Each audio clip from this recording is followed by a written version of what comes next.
Good evening, everyone. Thank you for being available to attend this club conference seminar to talk about Rule 46.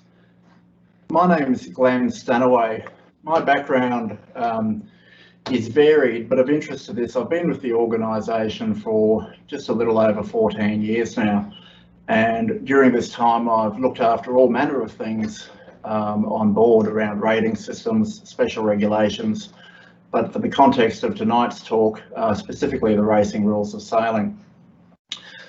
I do have a sailing background, of course. I've been sailing since I was a young fellow, mainly up in central Queensland, but I've worked my way progressively south and I'm now based here in Hobart in the Tasmanian sailing community. What I'm going to do is share the presentation that I have for you all tonight. And just as a matter of housekeeping, what we're going to do is take questions as we go through each section of the talk. What I'd be very grateful if you could understand that we do receive a lot of questions in these seminars. I understand everyone's sort of either taking a break from work or in between work and their homes. So what we'll do is that we'll keep an eye on the questions that are coming in. We'll try to filter out those that are of interest to the majority of clubs Australia-wide. And in the interest of timeliness, if you have any other questions that go unanswered here tonight, you'd be very welcome to contact us, and we'll make a commitment to respond to you either directly by phone call or email. This is a conversation about the future of clubs, but most importantly, we're going to talk about the racing rules of sailing, Rule 46, but specifically the Australian sailing prescription to that rule. I'd just like to draw your attention to what's in blue there. There are some components to the prescription. First of all, at the moment, for any crew member who sails in a domestic race, so this is excluding an international event. So if you're thinking of a class world championship, this does not apply. But any sailor who sails in more than 3 races shall be a member of a club that's affiliated to Australian Sailing and ultimately be in the Australian Sailing database. So we're looking at domestic racing, more than 3 races, member of a club, registered with Australian Sailing. There's only one subtle change coming up in the racing rules of sailing that will be published in the next Blue Book. And what we're looking to do is make a change to the prescription to Rule 46. We're going to mark that from 1 January 2022, all crew in a race need to be a member of an affiliated club and they'll have to be registered with Australian Sailing. The sort of way that will appear as a change in the prescription is actually very subtle and very simple. It will really just appear as from 1 January 2022, anyone who races shall be a member of a club affiliated to Australian Sailing. The language around how they appear in our database will change, but that's the principal change shown, struck out in red and added in blue. The rule will come into effect from 1 January 2022. When we first published this information, we were planning 1 January 2021. And what happened there is that with the impact of COVID-19, we felt it prudent to give clubs a bit more breathing space. They suddenly had things to deal with that nobody planned. And in the interest of helping those clubs, we've extended the date. Really, that's the only reason for pushing out the dates, just to give them that bit more time. Just like to talk about why we have this rule in the first place. The rule in its current form is published today, or the way it will be in the next Blue Book. It's really about what we are as organisations. Now, it doesn't matter whether you're involved in a class association, a state class, international class, a national level, whether you're in a club, we're all member-based organisations. The corporate structure, whether it's a company or whether it's an incorporated association, is not the point. The strength of all of us involved in sailing is around the success and sustainability and the survival of indeed all of these member-based organisations. If a sailing club does not have its members, the sailing club has a real challenge on its, in its future there. The purpose for having the rule is trying to make sure that clubs have a means to increase their membership and retain their members. That's one aspect. The other aspect is around safety. Now, I'm careful to stress that this is not a safety regulation. It's a rule that tries to put some protections in place. A rule that influences safety directly is a rule that perhaps talks about special regulations, such as having a life raft or having a life buoy or lifelines. This is more about the responsibility and the liability risks to do with safety. If there's an incident, you have an opportunity to know who they are and what their details are. It gives that sailor a modicum of insurance, protection if there's an incident. There's a lot of talk at the moment about the value of Australian sailing insurance, but internally we see the spreadsheets of all the successful claims, and we know that a lot of families and a lot of people depend on this when there's been an incident. Boat owner insurance may not cover the crew. So clubs and boat owners do carry a degree of liability risk. It marries into their duty of care. And by having people, members of the sport, articulated through this rule, we're trying to address some of that, those risks. So just to clarify, there are really two reasons for having the rule. One is around membership growth, and the second reason is around safety and liability risk. There's really nothing in it for Australian sailing other than to see a successful sport. Australian sailing doesn't make any money out of this, and that's quite clear. We've actually invested a lot of money in the tools around implementing this rule. Those clubs who have invested the effort in asking for people to be members of clubs, they've had membership growth that's to be proud of. So the rule itself is having the effect already that we could only hope for.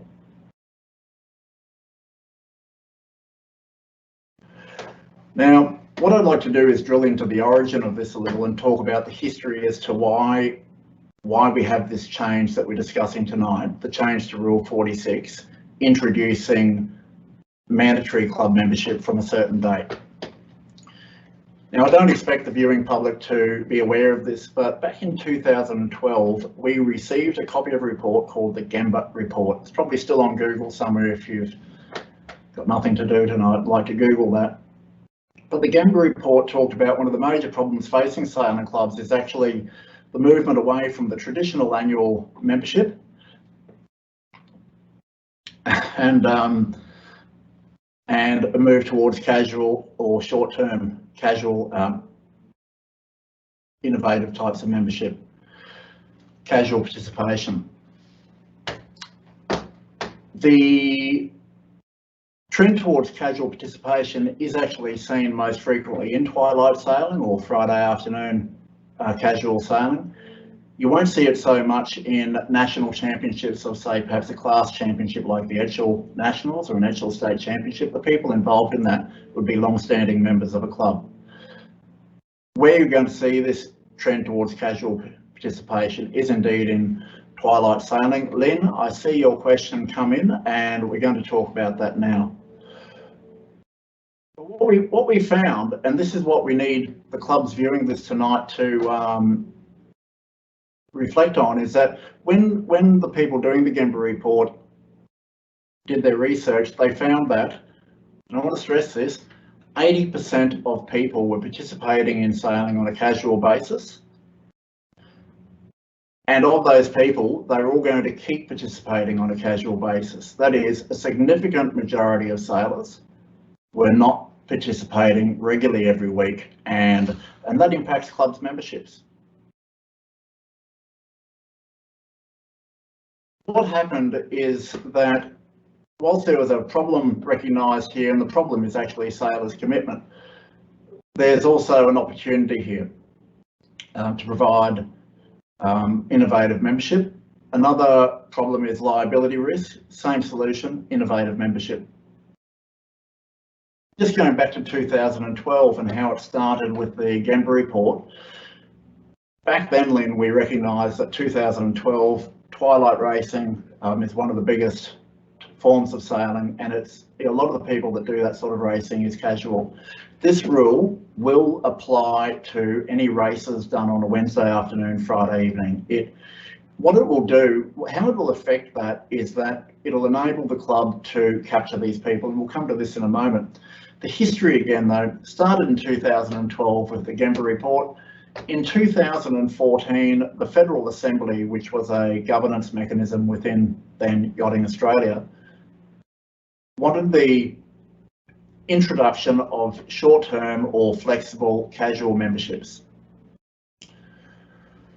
What we did then was that we introduced into the 2016 Racing Rules of Sailing, those that are still current today, we introduced that and we telegraphed the change then, saying that we will be addressing this. So that's been published in Live for about 4 years. Then we started a communication and education process where in 2017 club conferences, we had a speaker who talked about the need to be able to innovate your membership types and also innovate how you go about getting members. In 2018, we introduced SailPass and how that provided for innovative membership types. 2019, we reiterated the SailPass message and how that provides for innovative membership types and innovative way to getting members. We then announced a change to Rule 46. Just have to say the internet went alight, which was wonderful to see so much communication and engagement on an important issue facing clubs Australia-wide. What I want to stress for all the listeners tonight that this is not a new thing. It's actually been in conversation for 8 years, and here we are tonight talking about how it's going to be implemented in a rule. I've got a couple of questions here on the screen. I'm just going to talk to those before we move on. Certainly for the comedian who's asked me about my moustache, I'm OCS. I've started early for November. Thank you for asking. By then, we expect to see a cracking handlebar moustache. On to more serious questions. Twilight sailing. Yep, every club Australia-wide will have the opportunity to capture those people and get them to become some kind of member. We've been asked by Craig at Toronto for boat races with a crew who does not comply with Rule 46, is the boat open to disqualification? In a very draconian application of the rules, possibly so. It depends on well, they are open to it, but it depends on the culture of the club to see whether anyone actually would. The point of the story is not to capture boats and disqualify them. The point of the story is to get those boats on board, have the people become members, and make that club stronger. Just looking at one more question from Michael, that the case of club membership confers insurance or the case of being entered in the register of the sailors. For us to know that a sailor is insured, the way that happens, Michael, is that when the insurer contacts us to confirm they're a member, we check our database to see they're registered.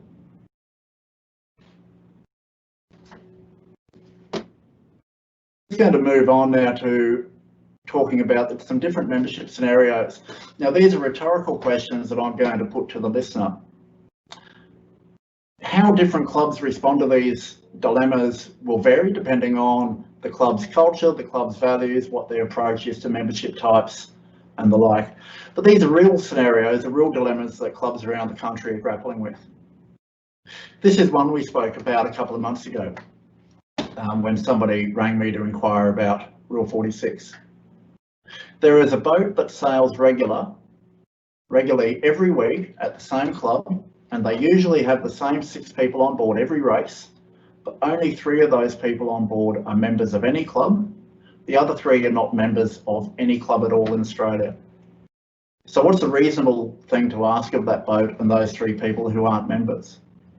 It will vary from club to club, depends on the price point for that club, depends on the values of that club, depends on whether there's reciprocal membership arrangements. It all varies depending on what that club is. But I want you to think about what would be a reasonable approach to the 3 people who aren't a member but sailing regularly. Another common dilemma that we see is a club dealing with a casual participant who might sail 4, 5 or 6 times a year. Even if it's 6 times a year, they're only sailing once every 2 months. What's a reasonable approach for your club to address this? Is it compelling them to become a full member, or can you provide some sort of innovative offering that's a bit more flexible to what they're actually doing, how they're participating? The common one that we all get, every club gets this, where the new participant is here for the first time. What's a reasonable proposition for that person? You certainly want to capture their details, but is it reasonable to hit them with a membership fee on arrival for the first time ever? I don't think there's a club in Australia that say that they should be charged to become a member for the first time ever. It'd be very, very rare to compel that person to become a full member. So how do we provide for that situation?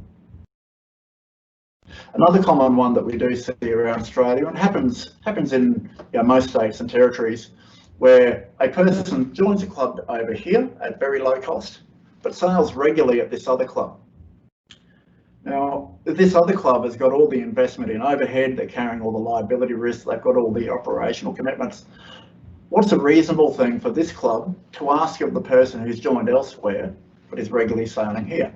Again, it will depend on your club's values, and what sort of philosophy they have to membership. What we're providing clubs is the SailPass system. Now, this is a way of giving clubs innovative membership types. It's an online system. It enables your club to register people as members. It can be for any sort of arrangement that your club wants to set up. Now, we're pointing out there can be a number of sales. It can be for a period of time. It could be for a day. You can make it for free. You can make it for $25. We've got just about every combination you could think of being used here by clubs that suit those circumstances of their club, or the type of casual or introductory or short-term member they're trying to capture. It does not have to have a cost to it. I want to stress that. You can do it for free. And some clubs that are using this are looking at setting it up for free for the first year to enable their skippers to ask people to become members without the emotional burden of having a cost associated with it. After a year or two of use, it becomes more accepted, and that's when they might incrementally add a cost. Other clubs have gone straight in and said, look, it's entirely reasonable that somebody contribute to this by paying a fee. When we were being questioned by the internet on social media or in forums about the burden on club administration or on the crew, we tested this, and it takes about a minute to fill out. You can do it in the cockpit of the boat, and it's really not an onerous task. It's not a hard task, and given that the benefit it brings the club, it's well worth doing and implementing. Now, any of the listeners here who are involved in a job that has a sales component to it understands the value of a leads database. By collecting their details, and there's so many success stories from around the country, from clubs on this, they can invite people back. They can upsell membership to them. They can get them to come and do training courses. Goodness, you can even promote the club's social function services and the like to them. The important thing to hear is that you create a database of people who have voted with their feet and participated at your club, even if it's just for one day and one race. They have come to your club, they have demonstrated their very real interest. This gives you an opportunity to promote your club and get them back in some way. You can get them back to join the race committee. Everyone loves pulling up a flag.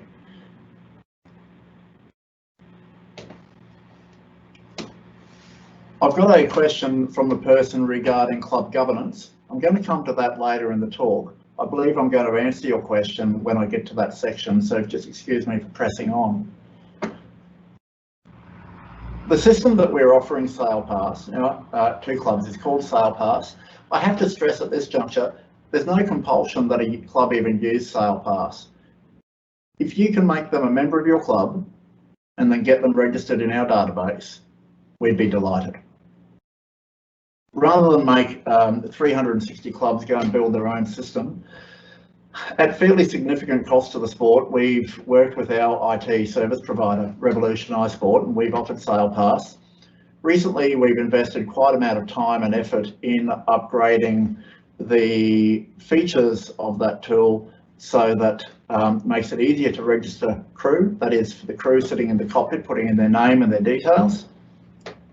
We've put a big focus on club administration, and there's been a lot of feature enhancements there.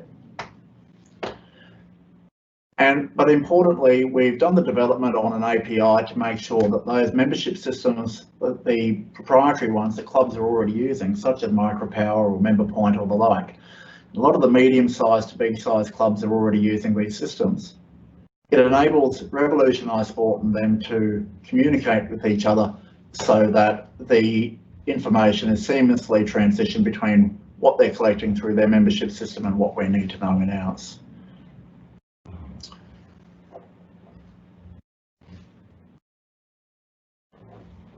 What I'm going to do is move on to the safety component about what we do there, what we're doing here. And a bit like the membership side of things, I'm going to give you some scenarios that are all quite real. These have happened in the sport. I'd like you to think about your club and what it's doing in terms of its insurance framework, director or committee or officer liability risks and the like, and its boat owners, what sort of culture they have toward this. We had a situation in the sport where a crew member lost their life and they're not a club member. So there's no insurance for that person through being a member of a club.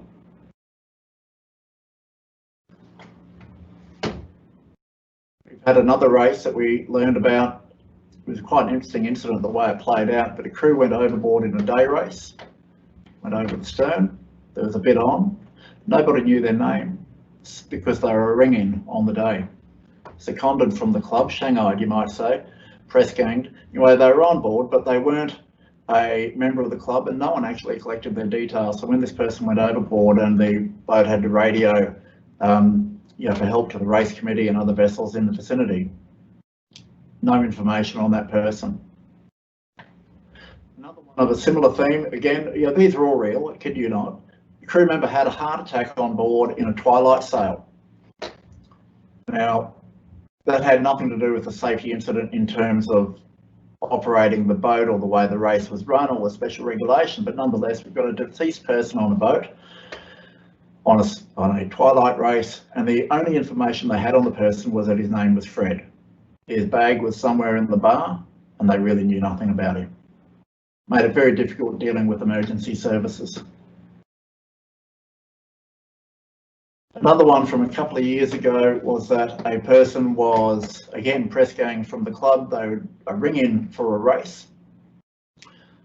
The ring for the spinnaker pole broke off the mast. The beak of the spinnaker pole hit the person in the face, and significant damage to the gentleman's jaw and teeth. Huge cost involved in that. They weren't a club member, so there's no insurance coverage.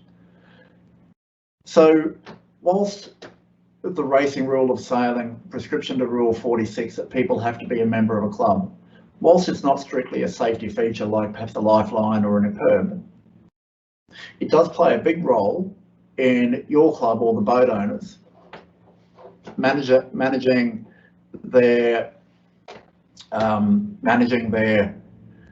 guess, liability risk by making sure the insurance is in place, but also being able to gather intelligence or some information about people so that should an incident occur, they can handle it better. If you implement SailPass or any other membership system, if you implement SailPass and you collect these people, you get to register them as members of your club. It's very important from a marketing point of view and the imperative to grow your own membership. You do get to ask for key information. You can put in fields, any fields you like. You can ask for what boat the person are on. You can ask for their emergency contact details. If you know you're having satay in the club, you can ask them about allergies. You can get any field that you feel that your club needs to help manage the risks around the person sailing. Now we've got a comment from Andrew, who's the Vice Commodore at Port Macquarie Yacht Club. He's talking about the COVID crisis. A recent experience I've had myself. I was taking my beautiful wife out for dinner here in Hobart. We had to fill in a form online before we could book to say who we are, where we're from, what our phone number is. Now, it wasn't just so that the restaurant could manage their bookings. It was also so that they had a database on who had come through their restaurant on what night, on what time, should there be a positive test done for someone who'd been at that restaurant. Andrew also goes on to ask whether they're at risk with the current rule delay. At this point, I want to stress, whilst we've pushed out the implementation date to 1 January 2022, if the club has the wherewithal to take it up today, they can. You can put it in place from a particular series. A lot of clubs are already operating this Australia-wide, requiring people become members of their club if they're racing. They've already got it in place. Andrew, I want to stress this, they've already implemented the rule because they know that it's doing good things for their membership. And I have to admit, membership is the main driver here. Safety is, I guess, another factor. So, Port Macquarie Yacht Club, if you want to give it a crack, contact Carl or Craig in New South Wales and they will help you set it up tomorrow. So we heard from one person around the governance of anything that a club should be looking at. Absolutely, and let's talk about that now. Andrew from the Vice Commodore at Port Macquarie, I'm reading from your message there that you're particularly keen to implement this and that you're well and truly on board, you're enthusiastic. Well, I'm going to talk about now what your club has to do. Implementing change. Now, I want to stress here that there are three groups that play a role in this. There is a role of the members of the club and the club's committee, because there might be constitutional change for the club. This is a governance question that came in. Regardless of governance change, there'll be some administrative changes behind the scenes. Somebody has written in and asked whether connecting RevSport to club membership system is currently available. It's currently being tested. It's Royal Prince Alfred Yacht Club have got it underway, Sandringham Yacht Club have got it underway. If you're particularly interested in that, you'll be able to contact us and I'm sure we'll be able to help you get something started. The third group, in addition to club administrators who would have to work with that API, are actually, and possibly most important, the skippers and boat owners and the role they play checking with the crew on board. So I'm going to talk about each of those three groups in the context of implementing change. It's quite possible that your club will have to do a constitutional change to introduce a new membership type to allow for this. You'll have to think carefully about what voting rights this sort of member type would have. It's really up to your club to, if you want to introduce a casual or a short-term or an introductory membership type into your constitution, think about this very carefully how you want to do it. You're going to have to make the pitch to your members. It's really important there, the communication strategy you have with them, because you're going to have to ask them to vote on it at any annual general meeting or a special general meeting to look at the special resolution. The upside of this important governance step is that it is a chance to tidy up the constitution. It's quite rare that in any not-for-profit community sport organisation, constitutions or policies are always perfectly up to date. And to implement something like this is actually a good opportunity to capture other changes that need to happen.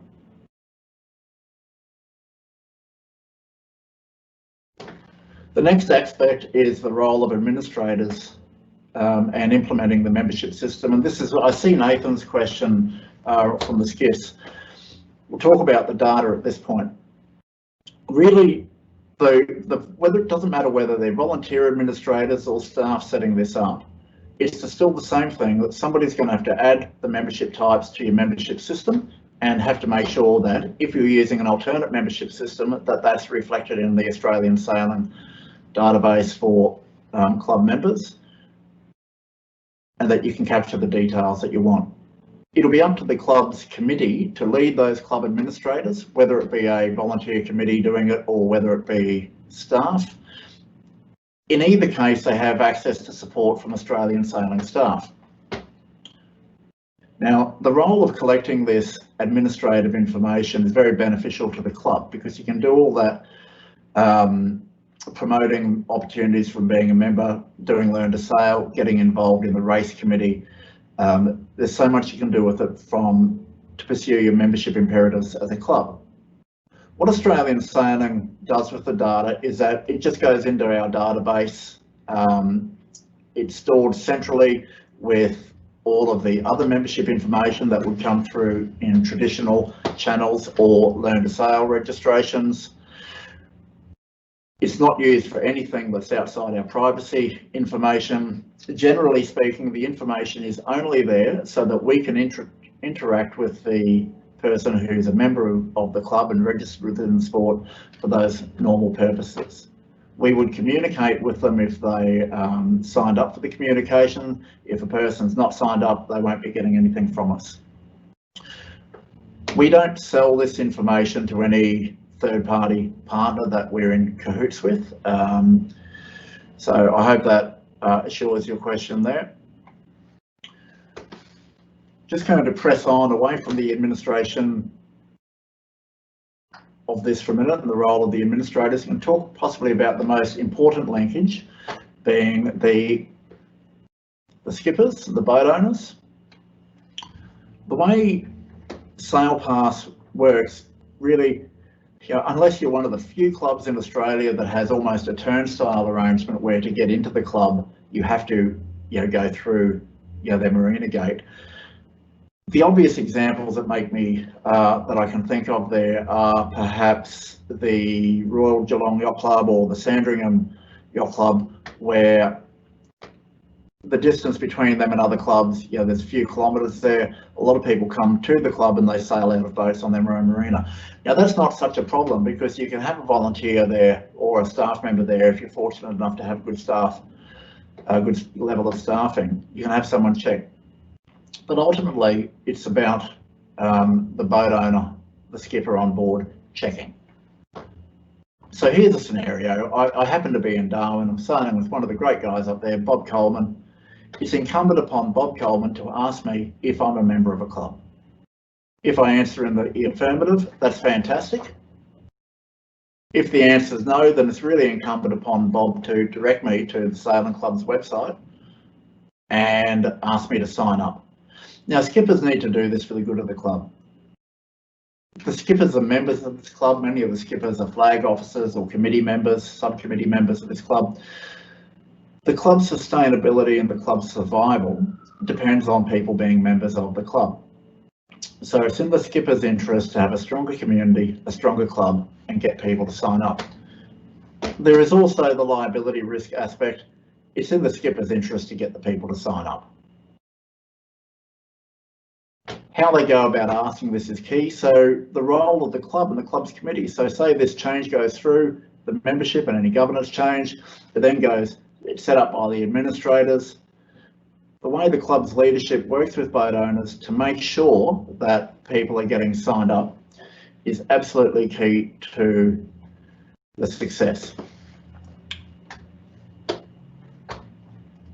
So DB has asked more information about the API. I have to say the question you're going in there is a level of detail that I'm not going to be able to answer here tonight. So it's about differentiating between course holders and people who've got an Australian sailing number through club membership.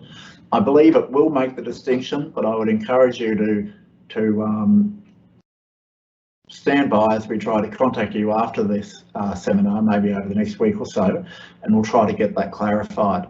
If you'd like to accelerate the contact and find out, you're very welcome to contact our staff anytime. Cindy from Albert Sailing Club have asked whether this will change the way Discover Sailing Day operates.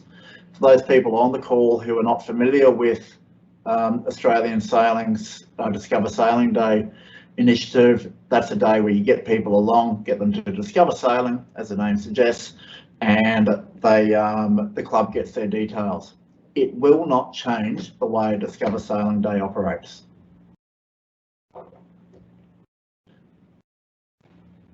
I want to talk about how many clubs have actually already implemented the change and taken this up.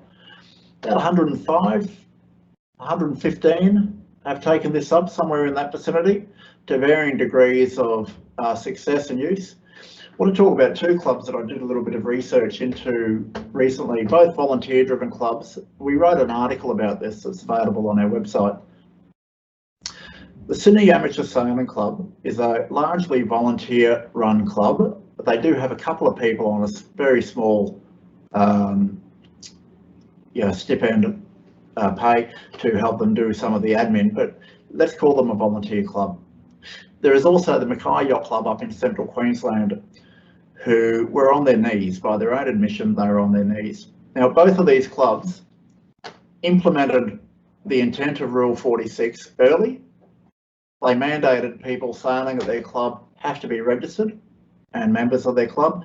They implemented SailPass, offering innovative memberships. Both have profoundly grown their membership and turned their club around. Now, these are small volunteer clubs. We're not talking about Sandringham or the RQAS or Royal Prince Alfred here. They're small volunteer-driven clubs who are able to implement constitutional change, set up their administration systems, got the boat owners on board, and it's turned their club around. Massive impact. I'd encourage your club to have a strong look at this and try to get involved. If you do want to get involved and after more information, the information is all freely available on our website. The link will be published on the website for this presentation when the presentation goes live. So you can go there and read about it. You can go to our website and contact our staff. If you contact any of the club services staff, they'll be able to work with you.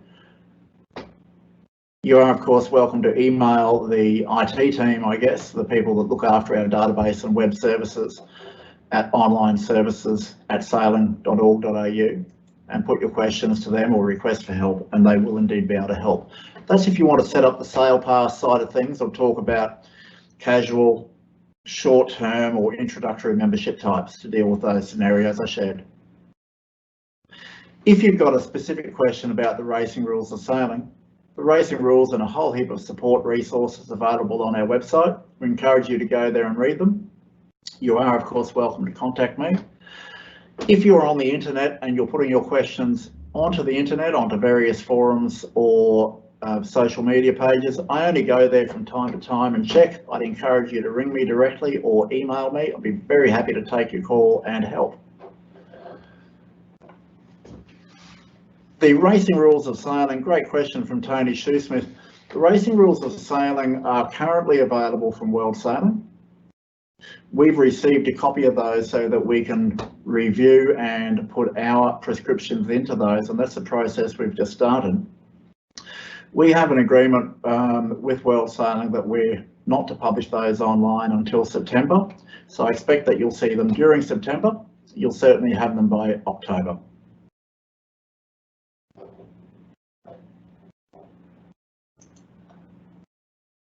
I'm just looking through some of the other questions that came through.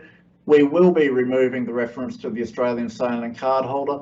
We'll just be making sure that the language is correct, but the intent is unchanged. The reason I didn't mention that earlier in the talk is because there's no change to the intent. It's just the word. It's just the words that are going to change to capture the same thing. Cole, I believe I've addressed that issue around the safety benefit.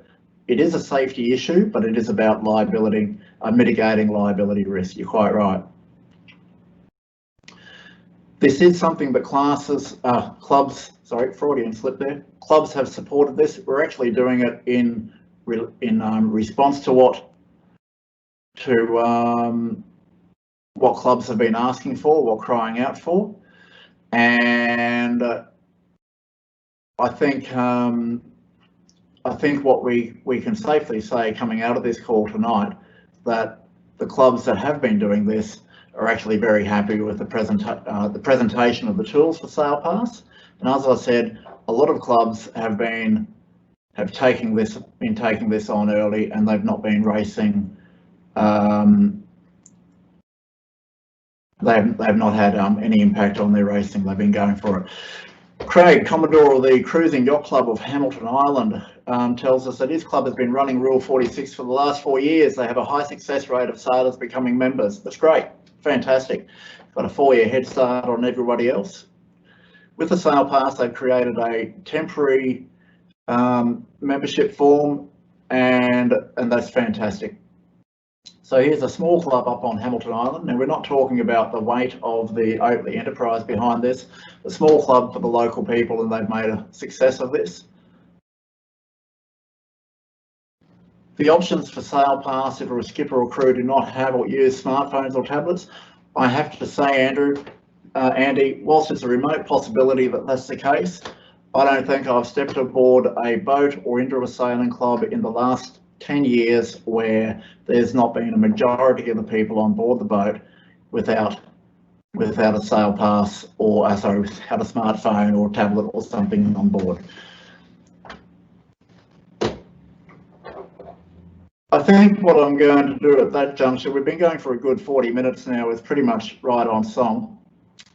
For those people that have dialed in and attended, I hope this has been informative for you. I hope it's dispelled some of the myths. I hope it understands that there's 2 reasons for it. It's around membership opportunities at your club, and it's also about mitigating liability risks in the safety discussion. Contact one of your club services staff. Contact online services if you want to give it a go early. Contact me if you've got questions about the racing rules of sailing. Thank you very much for attending the club conference seminar.